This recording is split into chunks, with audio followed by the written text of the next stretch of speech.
बिस्मिल्लाहिर्रहमानिर्रहीम। हज़रात नाज़रीन व नाज़रात और बतौर ख़ास BSEB मैट्रिक क्लास के तमाम तलबा व तालिबात, छात्र छात्राएँ, स्टूडेंट, अस्सलामु अलैकुम वरहमतुल्लाहि वबरकातुहू। मैं मुक़ीम अहमद नदवी मुज़फ़्फ़रपुरी, मेरी तरफ़ से आप सभी का इस नदवी यूट्यूब चैनल में खैर मक़दम, मोस्ट वेलकम, खुश आमदेद और स्वागत है। प्यारे बच्चों, अभी 23/2/2022 को फर्स्ट सिटिंग में जो एग्ज़ाम हुआ है उसका सेट कोड F हमारे सामने है। सवाल का सेट कोड बदलने से क्वेश्चन नंबर और उसका ऑप्शन भी बदल जाता है, इसलिए आप अपने सेट के हिसाब से आप अपने सेट में इसके नंबर और इसके ऑप्शन के हिसाब से मिला लें। हम उसका सिर्फ सही ऑप्शन बोल रहे हैं, आप उसके ऑप्शन को अपने सेट कोड में मिला लें। तो आइए वीडियो शुरू करते हैं। सवाल नंबर 1 है, राज्य स्तरीय एथलेटिक्स प्रतियोगिता में प्रतिभागी बनकर जमालपुर कौन गई थी? इसका सही ऑप्शन बी है, यानी सोनी गई थी। सवाल नंबर 2 है, कर्पूरी ठाकुर को विपक्ष के नेता पद से कब हटाया गया? तो इसका सही ऑप्शन है सी, यानी 12 अगस्त 1987 ईस्वी को उनको हटाया गया था। जबकि सवाल नंबर 3 है, चिकित्सा का चक्कर शीर्षक पाठ में डॉक्टर साहब लेखक को किस दुकान से दवा मंगाने की बात कहे? तो इसका सही ऑप्शन है डी, यानी चंद्रकला फार्मेसी से। सवाल नंबर 4 है, कितने साल के युद्ध के बाद भी कलिंग नहीं जीता जा सका? तो इसका सही ऑप्शन ए है, यानी 4 साल बाद भी कलिंग की जंग नहीं जीती जा सकी। सवाल नंबर 5 है, ईदगाह शीर्षक पाठ में सभी खिलौने कितने पैसे के हैं? तो इसका सही ऑप्शन बी है, यानी 2-2 पैसे के हैं। जबकि सवाल नंबर 6 है, ग का उच्चारण स्थान क्या है? इसका सही ऑप्शन सी है, यानी ग का उच्चारण स्थान कंठ है। सवाल नंबर 7 है, महौषध का संधि विच्छेद क्या है? इसका सही ऑप्शन डी है, यानी इसका संधि विच्छेद महाऔषध है। सवाल नंबर 8 है, निम्न में अशुद्ध शब्द कौन है? इसका सही ऑप्शन ए है, यानी ज्योत्सना इसका अशुद्ध शब्द है। सवाल नंबर 9 है, अक्टूबर कौन संज्ञा है? इसका सही ऑप्शन बी है, यानी जातिवाचक संज्ञा है। सवाल नंबर 10 है, आयु शब्द कौन लिंग है? इसका सही ऑप्शन ए है, यानी स्त्रीलिंग है। सवाल नंबर 11 है, झांसी की रानी शीर्षक कविता के रचयिता कौन है? इसका सही ऑप्शन सुभद्रा कुमारी चौहान है। सवाल नंबर 12 है, जाड़े की रात में पहाड़ पर कौन रो रहा है? इसका सही ऑप्शन बी है, यानी हरिण रो रही थी, यानी उसका बच्चा रो रहा था। सवाल नंबर 13 है, पगा शब्द का अर्थ क्या है? इसका सही ऑप्शन सी है, यानी इसका अर्थ पगड़ी है। सवाल नंबर 14 है, ऊंचे टोली में वसुधा पर क्या झरती है? इसका सही ऑप्शन डी है, यानी झरनी झरती है। सवाल नंबर 15 है, नाना के संग पढ़ती थी, वह नाना के संग खेली थी। इसका सही ऑप्शन डी है, यानी झांसी की रानी नाना के संग पढ़ती थी, नाना के संग खेली थी। सवाल नंबर 16 है, डॉक्टर चूहानाथ कातरजी कहाँ से FRCS किए हुए थे? इसका सही ऑप्शन ए है, यानी लंदन से किए हुए थे। सवाल नंबर 17 है, अभी भारत माता परतंत्रता की पीड़ा से कराह रही है और मैं विद्यालय के लिए अपनी पढ़ाई जारी रखूं। यह कथन किसका है? तो इसका सही ऑप्शन सी है, यानी जननायक कर्पूरी ठाकुर का कथन है। सवाल नंबर 18 है, आज़ाद दस्ता का गठन किसके द्वारा किया गया? इसका सही ऑप्शन डी है, यानी जयप्रकाश नारायण द्वारा किया गया। सवाल नंबर 19 है, मयस्सर शब्द का अर्थ क्या है? इसका सही ऑप्शन ए है, यानी उपलब्ध इसका सही अर्थ है। सवाल नंबर 20 है, निम्न में से किस लेखक ने व्यंग्य के माध्यम से चिकित्सा पद्धतियों की विरोधाभासा को सफलतापूर्वक उभारा है। तो इसका सही ऑप्शन बी है, यानी बेढप बनारसी ने उभारा है। सवाल नंबर 21 है, विजय का विशेषण है। सही ऑप्शन इसका बी है, यानी इसका विशेषण विजयी है। सवाल नंबर 22 है, रसोई घर शब्द कौन सा समास है। इसका सही ऑप्शन सी है, यानी तत्पुरुष समास है। सवाल नंबर 23 है, बरगद और पीपल की घनी छांव से हमें बहुत सुख मिला। यह वाक्य किस पदबंध का उदाहरण है। तो इसका सही ऑप्शन है डी, यानी विशेषण पदबंध का उदाहरण है। सवाल नंबर 24 है, निम्न में शुद्ध वाक्य कौन है। इसका सही ऑप्शन ए, यानी यह काम आप पर निर्भर है, इसमें सही वाक्य है। सवाल नंबर 25 है, निम्न में संयुक्त वाक्य कौन है। इसका सही ऑप्शन ए, यानी वह कौन सा मनुष्य है जिसने महात्मा गांधी का नाम नहीं सुना हो, यह संयुक्त वाक्य है। सवाल नंबर 25 है, निम्न में संयुक्त वाक्य कौन है। तो इसका सही ऑप्शन सी है, यानी मैंने खाना खाया और भूख मिट गई, संयुक्त वाक्य है। सवाल नंबर 26 है, अमृत का पर्यायवाची है। इसका सही ऑप्शन डी है, यानी अमृत का पर्यायवाची पीयूष है। सवाल नंबर 27 है, स्वामी शब्द का विलोम है। इसका सही ऑप्शन ए है, यानी इसका विलोम सेवक है। सवाल नंबर 28 है, जो दीनों के बंधु हों के लिए एक शब्द है।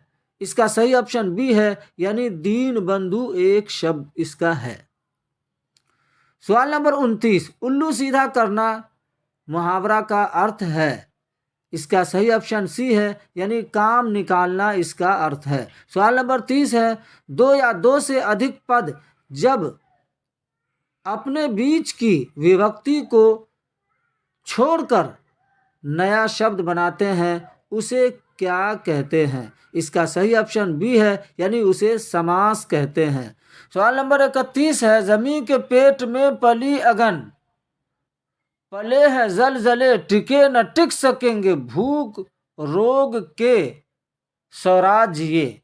यह पंक्ति किस कविता से है। तो इसका सही ऑप्शन डी है, यानी तू जिंदा है तो जिंदगी की जीत पर यकीन कर, उस कविता की ये पंक्ति है। सवाल नंबर 32 है, ईदगाह कहानी के रचयिता कौन है। इसका सही ऑप्शन ए है, यानी प्रेमचंद है।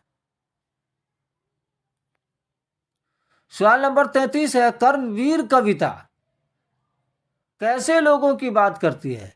तो इसका सही ऑप्शन बी है, यानी कर्मशील लोगों की बात करती है।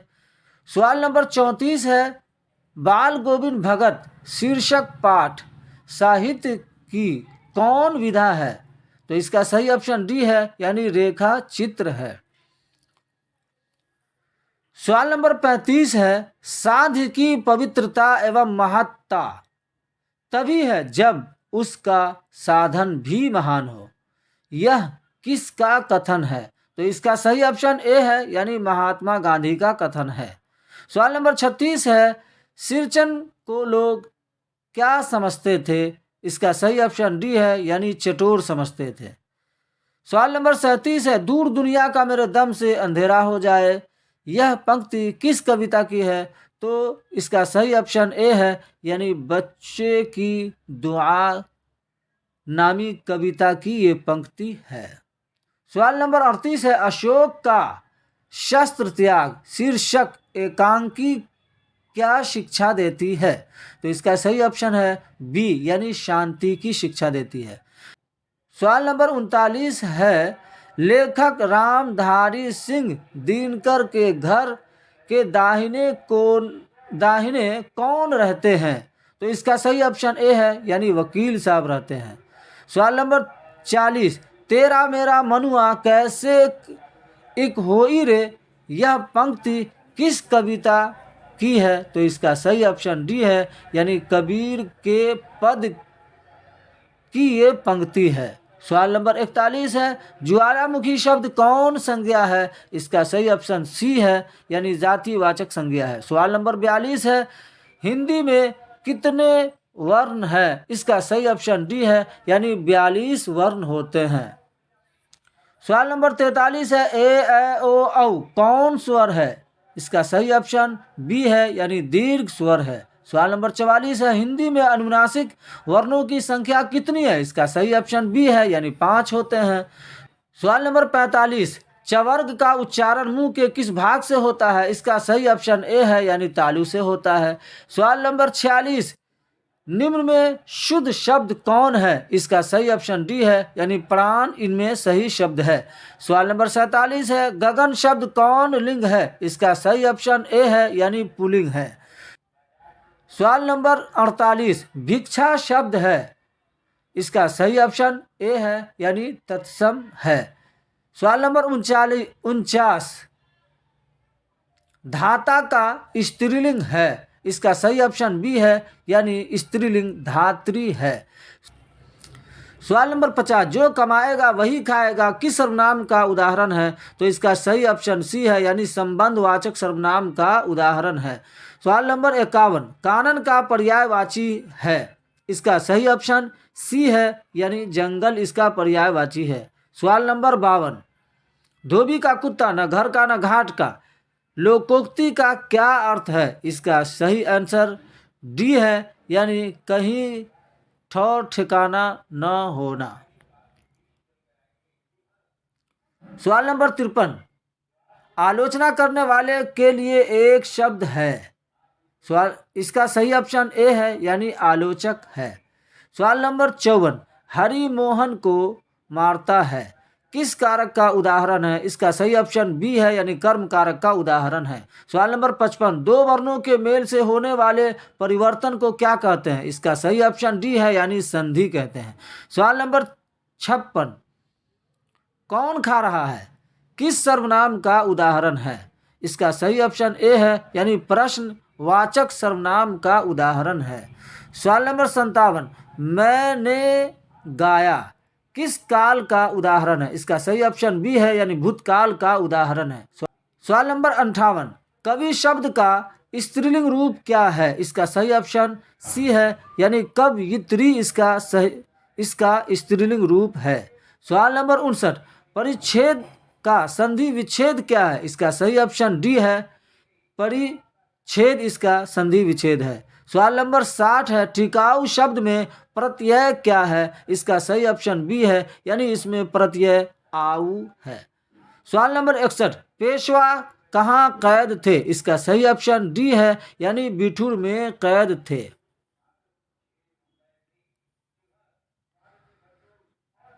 सवाल नंबर 62, चिकित्सा का चक्कर शीर्षक पाठ साहित्य की कौन विधा है? तो इसका सही ऑप्शन है बी, यानी व्यंग्य विधा है। सवाल नंबर 63 है, चिकित्सा का चक्कर शीर्षक पाठ में हकीम साहब के सिर पर क्या था? इसका सही ऑप्शन डी है, यानी हकीम साहब के सर पर बनारसी लोटे की तरह टोपी थी। सवाल में ज़रा लोटे को लोहे लिखा गया है, जो थोड़ा सा मिस प्रिंट हो गया है। सवाल नंबर 64, कृष्ण सखा सुदामा भोजन कैसे करते थे? तो इसका सही ऑप्शन ए है, यानी भिक्षा मांग कर करते थे। सवाल नंबर 65 है, स्वर्णरेखा नदी कहाँ गिरती है? इसका सही ऑप्शन सी है, यानी बंगाल की खाड़ी में गिरती है। सवाल नंबर 66 है, विक्रमशिला विश्वविद्यालय में किसकी प्रतिमा मिली? तो इसका सही ऑप्शन बी है, यानी गुरु नानक की प्रतिमा मिली। सवाल नंबर 67 है, स्कूल में संजू को कौन पुस्तक की तलाश होती रहती थी? कौन सी? सवाल नंबर 67 है, स्कूल में संजू को कैसी पुस्तक की तलाश रहती थी? तो इसका सही ऑप्शन ए है, यानी चटपटी पुस्तक की तलाश रहती थी। सवाल नंबर 68 है, तोतो चान नामक पुस्तक में किसकी कहानी है? तो इसका सही ऑप्शन बी है, यानी जापानी लड़की की कहानी है। सवाल नंबर 69 है, छायावादी कविता की क्या मुख्य विशेषता है? तो इसका सही ऑप्शन सी है, यानी प्राकृतिक चित्रण इसमें मुख्य विशेषता है। सवाल नंबर 70 है, प्रकृति के विविध रूपों से आत्मीय परिचय कराने वाली कविता कौन है? इसका सही ऑप्शन डी है, यानी पीपल है। सवाल नंबर 71, उपदेश शब्द में उपसर्ग है? इसका सही ऑप्शन बी है, यानी इसमें उपसर्ग उप है। सवाल नंबर 72, दूध शब्द है? तो इसका सही ऑप्शन सी है, यानी तद्भव है। सवाल नंबर 73, उपसर्ग वह शब्दांश है जो किसी शब्द के डैश डैश जोड़ा जाता है? इसका सही ऑप्शन डी है, यानी शब्द के पूर्व जोड़ा जाता है। सवाल नंबर 74, सुगम शब्द का विलोम है? इसका सही ऑप्शन ए है, यानी दुर्गम इसका विलोम है। सवाल नंबर 75, शाक आहार करता है के लिए एक शब्द है? इसका सही ऑप्शन बी है, यानी शाकाहारी है। सवाल नंबर 76, जो संज्ञा या सर्वनाम की विशेषता बताए उसे कहते हैं? तो इसका सही ऑप्शन सी है, यानी उसे विशेषण कहते हैं। सवाल नंबर 77, म का उच्चारण स्थान क्या है? इसका सही ऑप्शन डी है, यानी ओष्ठ है। सवाल नंबर 78, महेश नदी में डूब गया किस पदबंध का उदाहरण है? तो इसका सही ऑप्शन बी है, यानी विशेषण पदबंध का उदाहरण है। सवाल नंबर 79, पाप पुण्य कौन समास है? तो इसका सही ऑप्शन ए है, यानी द्वंद्व समास है। सवाल नंबर 80, लोगों ने चोर को मारा, इस वाक्य में को किस कारक का चिन्ह है? इसका सही ऑप्शन बी है, यानी कर्म कारक का चिन्ह है। सवाल नंबर 81, सरकारी अस्पताल के डॉक्टर किस सवारी से आए? इसका सही ऑप्शन सी है, यानी इक्के पर सवार होकर आए थे। सवाल नंबर 82, लोगों ने किसे नहाने धोने से मना किया, आराम करने को कहा? तो इसका सही ऑप्शन डी है, यानी बाल गोविंद भगत से लोगों ने ये कहा था। सवाल नंबर 83 है, ठेस शीर्षक कहानी में कहाँ की लोक संस्कृति का प्रभावी वर्णन है? तो इसका सही ऑप्शन ए है, यानी मिथिलांचल की कहानी का प्रभावी वर्णन है। सवाल नंबर 84 है, मुझे अपने पिता का बदला लेना है, यह किसने कहा? इसका सही ऑप्शन बी है, यानी पद्मा ने अशोक से कहा था। सवाल नंबर 85 है, विवेकानंद सोसाइटी के विद्वान सन्यासियों के साथ निम्न में से कौन जाया करते थे? इसका सही ऑप्शन सी है, यानी निराला जी जाया करते थे। सवाल नंबर 86 है, मुक्ता काशी होटल के छीका में कितने गिलास रखे हुए हैं? तो इसका सही ऑप्शन डी है, यानी 8-10 गिलास रखे हुए थे। सवाल नंबर 87 है, खेमा की लंबाई क्या थी? इसका सही ऑप्शन ए है, यानी लगभग 3.5 फुट उसकी लंबाई थी।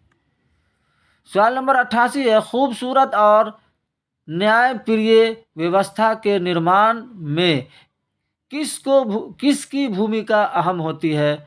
तो इसका सही ऑप्शन बी है, यानी शिक्षा और संघर्ष का अहम रोल होता है। सवाल नंबर 89 है, ठेस शीर्षक कहानी में माँ किस कार्य में व्यस्त थी? इसका सही ऑप्शन डी है, यानी पकवान बनाने में व्यस्त थी। सवाल नंबर 90 है, उत्प्रेरण केंद्र बंद हो जाने के बाद गुड़िया ने अपना नामांकन कहाँ करवाया? तो इसका सही ऑप्शन ए है, यानी गांव के स्कूल में करवाया था। सवाल नंबर 91, खगोल विद्या के क्षेत्र में निम्न में से कौन विश्व प्रसिद्ध है? तो इसका सही ऑप्शन सी है, यानी आर्यभट्ट विश्व प्रसिद्ध है। सवाल नंबर 92, किसने रट करते हुए कहा कि दीदी अपनी डायरी दिखा दो ना? तो इसका सही ऑप्शन डी है, यानी संजू ने रट करते हुए दीदी से कहा था। सवाल नंबर 93 है, बुलबुल गाती रहती है, इसका सही ऑप्शन डी है, यानी चह चह गाती रहती है। सवाल नंबर 94, किनके पास धन अल्पावधि तक ही टिकता है? तो इसका सही ऑप्शन ए है, यानी सूर्यकांत त्रिपाठी निराला जी ऐसे दयालु थे कि उनके पास अल्पावधि ही धन रहता था। सवाल नंबर 95, ग्राहकों को चाय कौन देता था? इसका सही ऑप्शन बी है, यानी खेमा देता था। सवाल नंबर 96, उभरी नसों वाले हाथ, घिसे नाखूनों वाले हाथ, पीपल के पत्ते से नए नए हाथ, यह पंक्ति किस कविता की है? तो इसका सही ऑप्शन सी है, यानी खुशबू रचते हाथ कविता की ये पंक्ति है। सवाल नंबर 97 है, कदम किस जिले की निवासिनी थी? तो इसका सही ऑप्शन बी है, यानी मुंगेर जिले की निवासिनी थी। सवाल नंबर 98 है, किसने हैजा पीड़ित व्यक्ति को अपने कंधे पर उठाया और करीब 5 किलोमीटर पैदल चलकर उसे अस्पताल पहुंचाया? तो इसका सही ऑप्शन सी है, यानी कर्पूरी ठाकुर ने। सवाल नंबर 99, कर्पूरी ठाकुर IA की परीक्षा कब पास किए? तो इसका सही ऑप्शन डी है, यानी 1942 ईस्वी में पास किए। सवाल नंबर 100 है, यानी आखिरी सवाल, कि भारतीय स्वतंत्रता संग्राम का अविस्मरणीय अध्याय है? इसका सही ऑप्शन ए है, यानी 1857 ईस्वी की क्रांति अविस्मरणीय अध्याय है, जिसको भूला नहीं जा सकता है। उम्मीद है बच्चों कि ये आपको इससे अपने आंसर और अपने उत्तर के मालूम करने में काफ़ी मदद होगी। अगर खुद समझ में आए तो दूसरों को भी शेयर कीजिए। हमारे चैनल को ज़रूर सब्सक्राइब कीजिए। फ़कत वस्सलाम, अल्लाह हाफिज़।